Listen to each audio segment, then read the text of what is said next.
አብይ ኦሮሞ አይደለም የሚል ፖለቲካ ከአብይ ደም ስር ውስጥ ደም መጠህ ትደፋለህ እንጂ ደም ስሩን ስለማትቆርጠው ከእቃ ውስጥ ያለውን ነገር በመድፋት እቃውን ሳትቀይር ማንነት አትቀይር። ለኦሮሞ ሕዝብ የማይጠቅም አብይ ለአማራ የማይጠቅም፣ ለወላይታ የማይጠቅምም፣ ለጉራጌ የማይጠቅምም፣ ለማንም ኢትዮጵያን ማፍረስ የሚቻለው መጀመሪያ እኛን ካፈረስክ በኋላ እንጂ እኛ ተቀምጠን ኢትዮጵያን ማፍረስ ለማንም የማይፈቀድ መሆኑን በደንብ መገንዘብ ጥሩ ነው።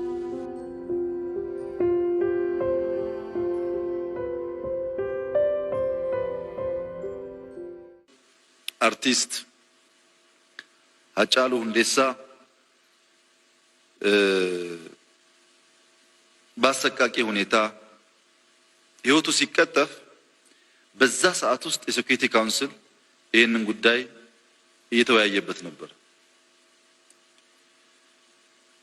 በነገራችን ላይ ሃጫሉ ሞቷል አልሞተም የሚል ክርክሮች አሉ። ሃጫሉ እንዴት ሞቷል ይባላል? በ36 ዓመቱ 66 ዓመታቸው ሆኖ 76 ዓመታቸው ሆኖ ያልሰሩትን ታሪክ የሰራ ጀግና እና ሕያው የሆነ ስራ የሰራ ሰው አርፏል እንጂ ሞቷል አይባልም። አንድ ዜጋ ለሕዝቡ ማድረግ የሚገባውን የጀግንነት ስራ የፈጸመ ሰው ነው የሚል ሀሳብ ያላቸው ሰዎች አሉ። እኔም እስማማለሁ። ሃጫሉ ሲበዛ ጀግናና ቆራጥ ወጣት ነበር። በለውጡ ጊዜ በነበረው ጠንካራ ጀግንነት ስራዎች አንዳንድ ጊዜ ከሀገር እንዲወጣ ምክር ስንሰጠው እዚሁ ከእናንተ ጋር እሰዋለሁ እንጂ አልሄድም የሚል ለጠላት ሸብረክ የማይል የሚፈልገውን ነገር ለመናገር የማይፈራ ጀግና ታጋይ ነበር። አሁን ከሃጫሉ ሞት ከዛም በኋላ በሚታሰቡ አዳዲስ ሰበር ዜናዎች የሚፈለገው ጉዳይ የኢትዮጵያ መንግስት አይኑን ከህዳሴ ላይ እንዲያነሳ ነው። ሰበር ዜናዎች እንሰማለን። ሰበር ዜናዎችን ማኔጅ እናደርጋለን። ቋሚ ሰበር ዜናችንን ግን አይናችን አናነሳ። ቋሚ ሰበር ዜናችን ሀገራዊ ትልማችንን ማሳካት ነው። እናቶች እንጨት እየተሸከሙ የሚኖሩባት ኢትዮጵያ ውስጥ መኖርና አለመኖር ዲፍረንስ የለውም። ይሄን ማስተካከል ካልቻል የኢትዮጵያን ብልጽግና ማምጣት ካልቻል ከ100 ሚሊዮን በላይ ህዝብ ይዘን በድህነት መኖር ትክክል አይደለም። እነዚህ የሚደረጉ ትንኮሳዎች አዳዲስ ኢሹ እያመጡ በደቡብም በሰሜንም በምስራቅም በምዕራብም የሚፈጠሩ ጉዳዮች በተለይ ለውስጠኛ ኃይሉ ያለኝ መልእክት ሁለት ነው። አንደኛ ሀገር አፍርሶ ብሔርን ከብሔር ሃይማኖትን ከሃይማኖት አባልቶ መንግስት መሆን አይቻልም። አትሊስት እንዴ ትጥፋ ትበተን ካልሆነ መስተቀረ እያባላህ መንግስት መሆን አይቻልም። የሚባላ ሀገር እኮ ሰው በግፍ እየገደልክ ንብረት እያወደምክ ኦቨርናይት ይሄ ቁስል አይሽርም። የሞተው እኮ ሰው ነው፣ ቤተሰብ አለ። ሁለተኛ እኛ ለጉርሻ ስንጣላ ለጉርሻ ስንጨቃጨቅ መሶብ እንዳይሰረቅብን ለጉርሻ የሚደረግ ጸብና ለመሶብ የሚደረግ ጸብ ትንሽ ሚዛን መጠበቅ አለበት። አሁንም በግራ በቀኝ ለሽብር የምትዘጋጁ ሰው ለመግደል የምትዘጋጁ ሰው መግደል ዜና ውስጥ የዜና ሀገር እንቅስቃሴ ማቆም የምትችሉ ሌሎች እንደሚሉት እርስ በርስ ይባላሉ የፈለጉትን አያሳኩ የሚሉትን ጉዳይ የምታሳኩ ሰዎች ቆም ብላችሁ እንድታስቡ ነው ምክሩ። ቆም ብላችሁ አስቡበት። እርግጠኛ ሆኜ የምነግራችሁ ኢትዮጵያ የጀመረችውን ታሳካለች። ሚሞት ይሞታል እንጂ የጀመርነው አይቆምም። ላይቆም ነገር ማለፍ የማይገባቸውን ሰዎች መስዋዕት እንዲከፍሉ ባናደርግ ጥሩ ነው የሚሆነው። አሁንም ደግሞ በርቀት እንትና ተነስ እንትና ተቀመጥ የሚሉ ሰዎች አሉ። ለነሱ ያለኝ ምክር በርቀት ተነስና ተቀመጥ ድል አመጣ አያውቅም፣ ወደፊትም ድል አያመጣም። በተለይ ከሃጫሉ ሁንዴሳ ሞት ጋር ተያይዞ አመጽ መቀጠል አለበት የምትሉ ግለሰቦችና ቡድኖች ቢያንስ የሃጫሉን መንገድ መከተል አለባችሁ። ኑና ግንባር ቀደም ሆናችሁ እየሞታችሁ ታገሉ እንጂ እናንተ እዛ ማዶ ተቀምጣችሁ ተነስና ዝጋ፣ ተነስና ግደል ብላችሁ በማግስቱ ደግሞ 8 ሰው ሞተ የሚል ሪፖርት ለማቅረብ ድል አታመጡ። ይሄ ስርዓት ነው ያልተመቸን የሚል የትኛውም ኃይል የውጊያ መድረኩ እዚህ ስለሆነ እዚህ መጥቶ የሚያሰልፈው ኃይል ፊት ለፊት ሆኖ ራሱ ዋጋ እየከፈለ ትግሉን ማካሄድ ይችላል የሚያዋጣው ከሆነ። በርቀት ግን አያምርም። ፋሽኑ አልፏል። መቼም አታሸንፉም፣ አይጠቅምም። ለዚህ ነው ከዚህ ቀደምም በስደት ከሀገር በመውጣት የሚደረግ ትግል ለድል አያበቃም፣ እዚህ ሆነን ከውስጥ መታገል አለብን የሚል አቋም የተያዘው ማሸነፍ በዚያ መንገድ ስለማይመጣም እና ርቀት ላይ ሆነን ቢያንስ በጀመርነው መንገድ ግለሰቦች መስደብ ምናምን ጥሩ ነው፣ ግን ህዝብን ከህዝብ ማጋጨት በጣም አሳፋሪ ነው። ኢትዮጵያ ሲሪያ ከሆነች፣ ኢትዮጵያ ሊቢያ ከሆነች ኪሳራው ለሁሉ ነው። መቀመጫውን እያፈረሰ ለሀገሬ እታገላለሁ የሚል ኃይል ሞኝነት ነው። ኢትዮጵያን ለማፍረስ የሚደረግ ሙከራ ጥንቃቄ ቢደረግበት ማሰብ ብንችል ጠቃሚ ይሆናል፣ አሸናፊም ስለማያደርገን። ከዚሁ ጋር ተያይዞ ኦሮሚያ ላይ በጉጂ፣ ቦረና፣ ምዕራብ ወለጋ አካባቢ ተብሎ የተነሳው ጥያቄ በመጀመሪያ ጉጂ በፌስቡክ ነው የሚነገረው እንጂ በመሬት ላይ እንደዛ አይደለም ያለው። በአካል ሄጄ አነጋግሬያቸዋለሁ ነበረ። ህዝቡ ወስኖ በጣም ከፍተኛ ስራ በመሰራቱ አልፎ ለኬንያ ድንበር ቅርብ በመሆኑ የሚገቡ ኃይሎች ቢኖሩም ከሞላ ጎደል የተሟላ ሰላም ነው ያለው። በወለጋም በአራቱም ዞኖች ቢሆን አንድም ቀበሌ የታጠቁ ኃይሎች የተያዘ የለም። በሽፍታ መልክ ከቦታ ቦታ የተንቀሳቀሱ ሰዎች የሚገሉ የሚያቃጥሉ ሰዎች አሉ። እነሱ ከቦታው ስፋት አንጻር በጣም በርካታ ኦፕሬሽን ወስዶ ለማጥራት ሙከራ ተደርጓል። ወደፊትም በዚያው መንገድ ይቀጥላል። እሱ ለነዚህ ኃይሎች መንግስት ያለው ሐሳብ ምን ነው የሚለው? መንግስት ከመጀመሪያውም የጋበዘው እኮ ሰላም ብሎ ኑ ተመለሱ፣ በሰላማዊ መንገድ ታግለን በምርጫ ሐሳብ ሽጠን አሸናፊ መሆን ይቻላል የሚል አቋም ነው የነበረው። በተደጋጋሚ የሰራው እሱ ነው። አሁንም አቋሙ እሱ ነው። የማይቻለው በአንድ እግር ሰላም በአንድ እግር ጦርነት ብቻ እንጂ ሙሉ በሙሉ ሰላም የወሰነ ኃይል ካለ በመንግስት በኩል የነበረው ዝግጁነት በተደጋጋሚ የተነገረ ነው። አዲስ ነገር አይደለም። የኦሮሞ ህዝብ የፖለቲካ ትጥቅ ትግል ያስፈልገዋል ብዬ አላምንም። እድሜን በሙሉ ለኦሮሞ ህዝብ ትግል የታገልኩ ሰው ነኝ። በታገልኩበት ዘመን የሚያስፈልገው የትግል ስርዓት አሁን ያስፈልጋል ብዬ አላስብም። የኦሮሞ ህዝብ ነፃ ወጥቷል።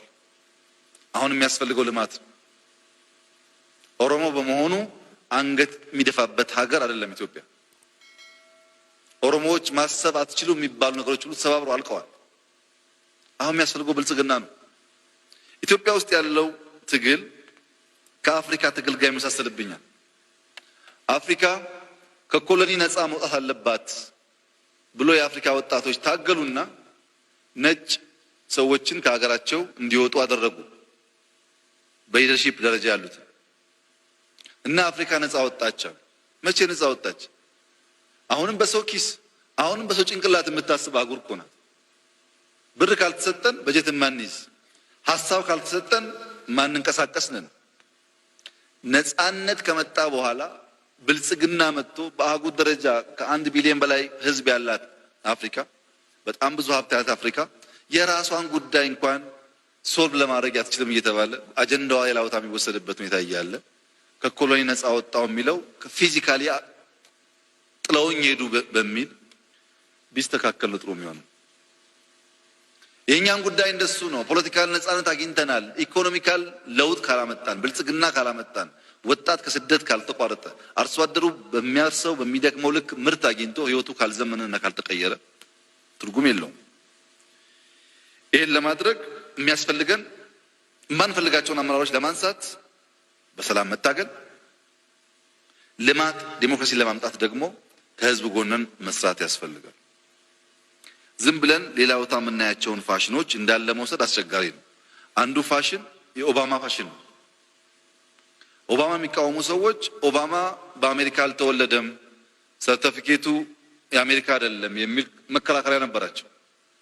ለምንድን ነው በአሜሪካን ሀገር ውስጥ አሜሪካ መወለዱን ሰርተፊኬት የሌለው ሰው ፕሬዝዳንት መሆን ስለማይችል? አሁን አብይ ኦሮሞ አይደለም የሚል ፖለቲካ ከአብይ ደም ስር ውስጥ ደም መጠህ ትደፋለህ እንጂ ደም ስሩን ስለማትቆርጠው ከእቃ ውስጥ ያለውን ነገር በመድፋት እቃውን ሳትቀይር ማንነት አትቀይር። ለኦሮሞ ህዝብ ብዬ በታገልኩባቸው 30 ዓመታት ውስጥ የኦሮሞነት ጥያቄ ሳይነሳ ቆይቶ አሁን ጠቅላይ ሚኒስትር ሲሆን ኦሮሞ አይደለም ማለት ምንድነው? እኔ ካልሆንኩ ሌላ ሰው ኦሮሞ አይደለም የሚል ነው። ኔክስት ይመጣውም እንደዛው ነው ማለት ነው። የኔ ኦሮሞነት ሰው የሚሰጠኝ የሚከለክለኝ አይደለም። በነገራችን ላይ ለኦሮሞ ህዝብ የማይጠቅም አብይ ለአማራ የማይጠቅምም፣ ለወላይታ የማይጠቅምም፣ ለጉራጌ የማይጠቅምም፣ ለማንም አይጠቅምም። ውሸት ነው። ለራሱ የሚጠቅም ራሱን የሚያከብር ከሌሎች ጋር በእኩልነት ለመኖር የሚያስብ የኢትዮጵያ ህዝቦች ወንድማማች ናቸው፣ በጋራ ማደግ አለባቸው የሚል አብይ ነው ሌላው ብሔር የሚፈልገው እንጂ ማንነቱን የካደ አብይ ለኔ ጠቅመኛ ብሎ የሚያስብ ሌላ ብሔር ያለ አይመስለኝም። ካለም ስተት እኔ የኦሮሞ ህዝብ ነፃ እንዲሆን እኩል እንዲሆን ወጥቶ ሰርቶ እኩል ሊጠቀም አምኜ የታገልኩ ሰው ነኝ። ግን የኦሮሞ ህዝብ ሌላውን እንዲጎዳ እንዲጫን አስቤም ታገየም አላውቅም። ከወንድሞቹ ጋር በጋራ ሆኖ ኢትዮጵያን መቀየር ይችላል የሚል ሙሉ እምነት ነው ያለኝ። በዛ መንገድ ነው ይሄን ያለው። አሁን ዝም ብሎ ሐሳብ ሳይመጣ ዝም ብሎ እንደዚህ አይነት ወሬዎች አሜቶች እያመጣን ህዝቡ ወደዛ ወደዚህ ብናደርግ የኦሮሞን ህዝብ ድል ወደ ኋላ እንመልሳለን እንጂ ምናስገኘው ጥቅም የለም። ስለዚህ ለኦሮሞ የሚታገል ማንኛውም ኃይል በሰላማዊ መንገድ ሐሳብ ሽጦ ኦሮሞን አሳምኖ በምርጫ መምጣት መድረኩ ክፍት ሆኖ እያለ በቅናት መቃጠልና በቅናት መንፈስ መስከር ጥሩ አይደለም። ይሄ ከኦሮሞ ባህል ውጭ ነው። ብዙ ሰዎች መጀመሪያ ኦሮሞ ጠቅላይ ሚኒስትር መሆን ይችላል ወይ አይችል ነበር ጥያቄው። መሆን ሲቻል ከተቻለማ እኔ ያለው እንዴት እሱ የሚል በሽታ ጥሩ አይመስለኝም። ጥሩ አይመስለኝም። ጥሩ የሚሆነው ሰከን ብሎ ጊዜ ወስዶ የኦሮሞ ህዝብ ያገኘውን ድል ለማግኘት 100 ዓመት ታግሏል። አሁን ፈርሶ ሌላ 100 ዓመት መቆየት የለበትም። በሰከነ መንገድ በምርጫ የኦሮሞ ህዝብ የፈለገውን ሰው ፒክ ማድረግ ይችላል። የአማራ ህዝብ የፈለገውን ፒክ ማድረግ ይችላል። ትግራይ የፈለገውን ፒክ ማድረግ ይችላል። ችግር የለውም። ግን ጥላሸት እየቀባን ክህደት እየፈጸምን ከሆነ ግን ትግሉ ወደ ኋላ ይመልሰዋል እና አያዋጣም። ስለዚህ ለማንኛውም ታጋይ ነኝ የሚል ሰው ሁላችሁም እንደምታውቁት ጠቅላይ ሚኒስትሩ ጥቁር ነው፣ ነጭ ነው፣ ቀይ ነው፣ አፍንጫው ጎባጣ ነው፣ መንግስት ሪያክት አድርጎ አያውቅም፣ ጠይቆ አያውቅም። በስድድብ ምክንያት ዲሞክራሲን ወደ ኋላ አንመልስም የሚል አቋም ስለነበረ አሁን ግን በሀገር ተመጣ። ኢትዮጵያን ማፍረስ የሚቻለው መጀመሪያ እኛን ካፈረስክ በኋላ እንጂ እኛ ተቀምጠን ኢትዮጵያን ማፍረስ ለማንም የማይፈቀድ መሆኑን በደንብ መገንዘብ ጥሩ ነው። አይፈቀድም። እኛ እየመራን እኛ በህይወት እያለን የኢትዮጵያ መፍረስ አንፈቅድም ለማንም ቢሆን። ማንም ሰው ከኢትዮጵያ በታች ነው። ይሄን አክብሮ መሄድ አስፈላጊ ይሆናል። ይሄ ካልሆነና ጦርነት ነው መፍትሄው፣ ሰላም አያስፈልግም፣ ዲሞክራሲ አያስፈልግም የሚል ከሆነ ደግሞ ህግ የማስከበር ስራ የሚሰራ ይሆናልና እንደዚህ አሁን ያለው የሰከረ ፖለቲካ፣ በቅናት ላይ የተመሰረተ ፖለቲካ፣ ኦሮሞን የሚከፋፍል ፖለቲካ፣ ኢትዮጵያ የሚከፋፍል ፖለቲካ አይጠቅምም። ኦሮሞ አንድ ነው። ከሌሎች የኢትዮጵያ ወንድሞቹ ጋር በአንድነት ኢትዮጵያን ይገነባል። ይሄ ነው የትግል መንገዱ። የሚቀጥለውም ይሄ ነው። መከፋፈል ለጠላት እንጂ ለማንም አይበጅም። ውጊያ አያስፈልግም። ግጭት አያስፈልግም። አሁንም ለግጭት የሚያዘጋጁን ኃይሎች ብዙ ናቸው። እኛ ምን ላይ ማተኮር እንዳለብንና ብልጽግና እንዴት እንደምናመጣ ክሊር እይታ ስላለን በረባ ባረባው ግጭት ውስጥ እየገባን የኢትዮጵያን ህልውና ማናጋት አንፈልግም። በዚህ መንገድ ቢታይ ጥሩ ነው። የኦሮሞን ጉዳይ ታግለን ሸሽተን አይደለም፣ ታግለን ፊት ለፊት ተቀምጠን በዚህ መንገድ ነው ኦሮሞ የሚያሸንፈው ብለን አቅጣጫ አስቀምጠን ስትራቴጂ ቀይሰን መርተን አሸንፈናል። የፈለገ ሰው አሁን ካለ ግንባር ቀደም ሆኖ ተቀምጦ እዚህ እንጂ የሆነ ቦታ ተቀምጠህ ትግል ምናምን ቀረኩ። እንደዚህ አይነት ፋሽን አንተ ሳትሞት ሰው ሞቶልህ ማሸነፍ የሚባል ነገር የለም። አንተ ጓዳ ተደብቀ ሰው እያባላህ የሚባል ነገር የለም። ፊት ለፊት ወጥተህ አስፈላጊውን ዋጋ እየከፈልክ አንተ ከወደክ ካንተ ጋር ያንተን ዓላማ የሚያነግብ አንድ ሰው ተነስቶ ትግል ይቀጥላል። በዛ አግባብ ቢታሰብ ከዛ ውጭ ያለው ሁሉ አሸናፊ ያደርጋል። በወለጋ ሰው ቢገደል ባይገደል ያ ኃይል አሸናፊ አይሆንም። በዛ መንገድ አይሸነፍም። ማሸነፍ የሚችለው ሰብሰብ ብሎ በሰላምና ጦርነት ሳይሆን በሰላም መንገድ ብቻ ሐሳብ አደራጅቶ ህዝብ አሳምኖ ማሸነፍ ይቻላል። በጦርነት ድሮም አልቻልንም፣ ወደፊትም አይቻልም። በጦርነት መግደል ይቻላል፣ ማፍረስ ይቻላል፣ ማጥፋት ይቻላል፣ ማሸነፍ ግን አይቻልም። ይሄን መቀየር ጥሩ ይሆናል ብዬ አስባለሁ።